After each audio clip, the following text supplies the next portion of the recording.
Here I have my Wing Chun footwork diagram. This is a general idea of the different directions that you can move out of your Wing Chun stance, right? In your Kimi Ma, set up here, this represents different directions that you can go from your Wing Chun stance, okay?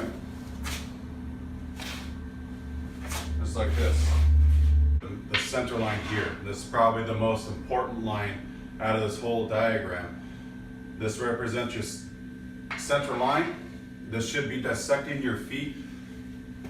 Okay, and if you're in your stance, your Kimi Ma, the outside angles here represent the 60 degrees that your feet should be in. And the middle line is representing your center line, and it should be running right down the middle of your stance here. If you're unfamiliar with the closing step, this is a closing step. That is an outfall step. Basic footwork for Wing Chun. Close, outfall. Okay. Closing step, Jin Ma, outfall, back to Kimi Ma. After you've done your closing step and when you're doing your outfall, back to your Kimi Ma, or when you've done your closing step and you're in your Jin Ma, this gives you reference for your feet. Practice this all day long. All right, basics are always best.